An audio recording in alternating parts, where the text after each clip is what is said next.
Assalamualaikum warahmatullahi wabarakatuh. Sebelumnya perkenalkan nama saya Alfa Maulana dari kelas C3 Prodi Informatika NPM 2012-4088. Pada kali ini saya akan menjelaskan mengenai proyek yang telah saya buat untuk memenuhi tugas CAS mata kuliah pemrograman berbasis objek. Pada kesempatan ini saya membuat sebuah proyek mengenai aplikasi manajemen keuangan. Baik, akan saya langsung jelaskan saja pada bagian pertama proyek saya mengenai melakukan koneksi ke database. Di sini terdapat sebuah file koneksi yang dimana dalamnya berisi sebuah kode yang digunakan untuk menghubungkan antara proyek yang saya miliki dengan database MySQL. Seperti sini saya terdapat melakukan beberapa library yang telah diimport seperti connection, database manager, dan SQL exception untuk menangani.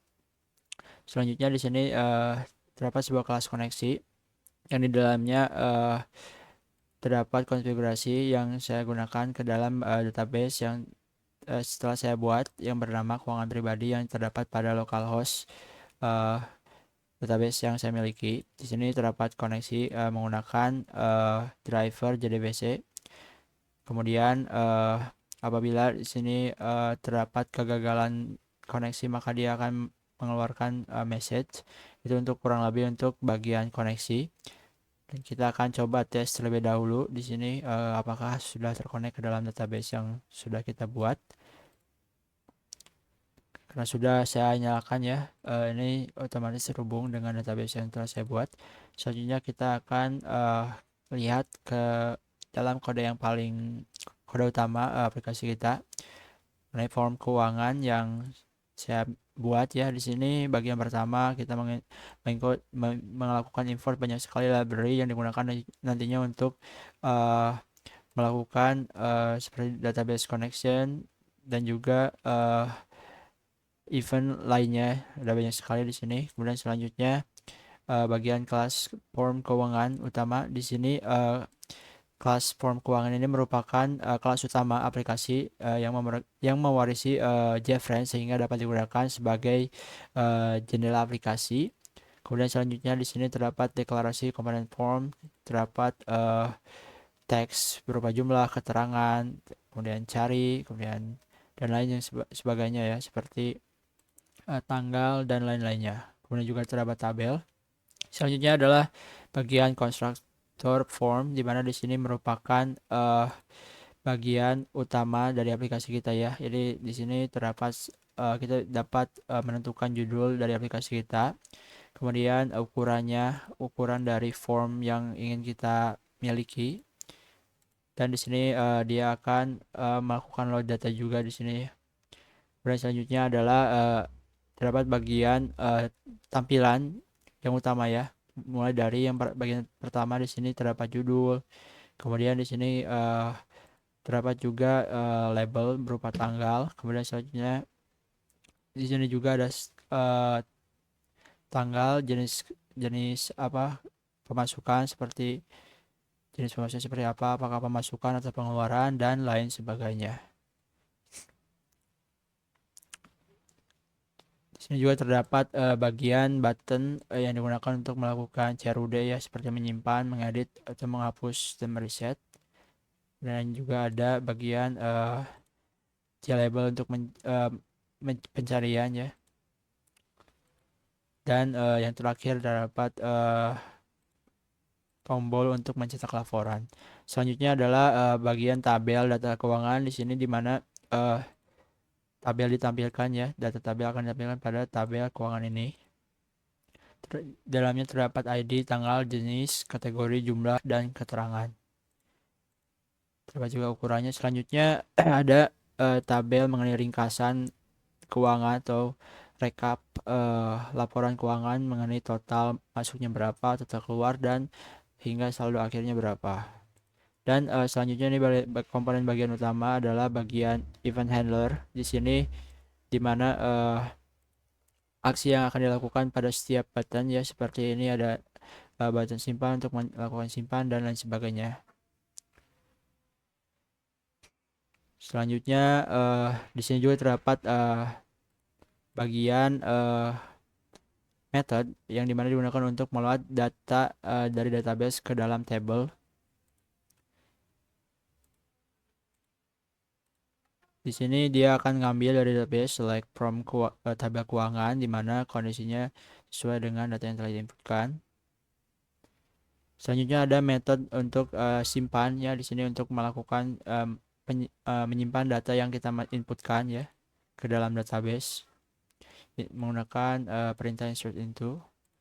Selanjutnya juga terdapat metode edit, hapus, dan ada juga untuk melakukan reset untuk menghilangkan field atau value yang telah kita inputkan ke dalam field. Kemudian terdapat juga metode untuk menghitung saldo seperti total masuk, total keluar, dan lain sebagainya. Di sini terdapat rumusnya ya. Kemudian yang terakhir juga di sini ada metode untuk melakukan cetak laporan di sini,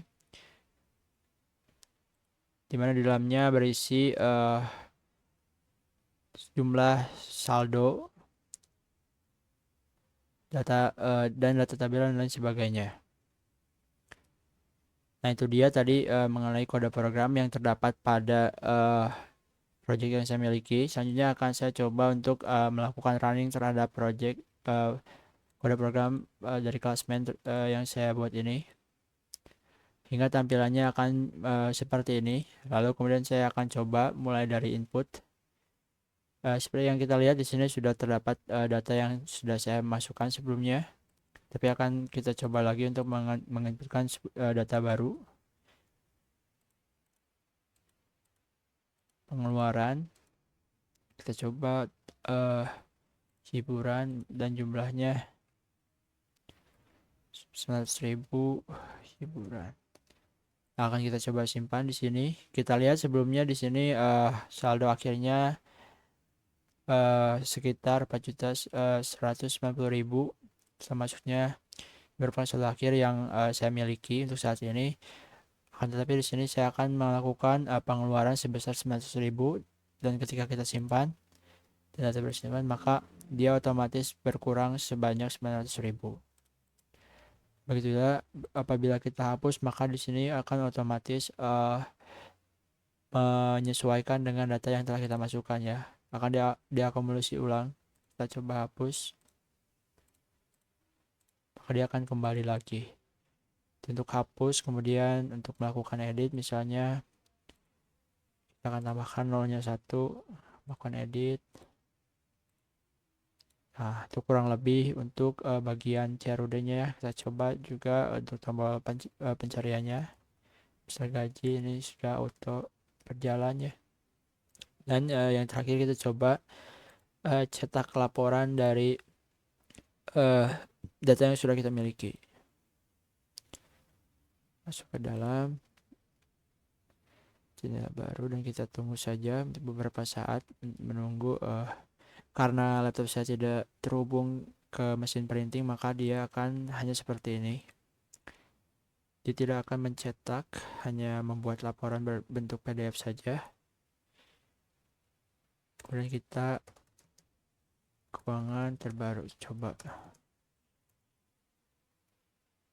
Dan kita lihat cek laporan yang telah kita miliki. Nah, seperti yang kita lihat di sini merupakan saldo akhir. Laporan keuangan berisi semua transaksi yang telah dilakukan pada setiap tanggal. Kemudian terdapat juga total pemasukan, total pengeluaran, dan saldo akhir yang kita miliki. Coba kita sesuaikan dengan yang terdapat data yang kita miliki ya tadi. Di sini sudah kita lihat sama ya. Di sini 5 juta untuk total masuknya.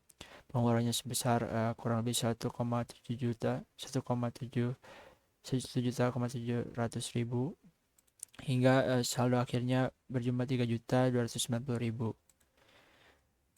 Nah, itu dia mengenai project yang telah saya buat. Mungkin begitu saja yang dapat saya sampaikan. Terima kasih. Sekian. Wassalamualaikum warahmatullahi wabarakatuh.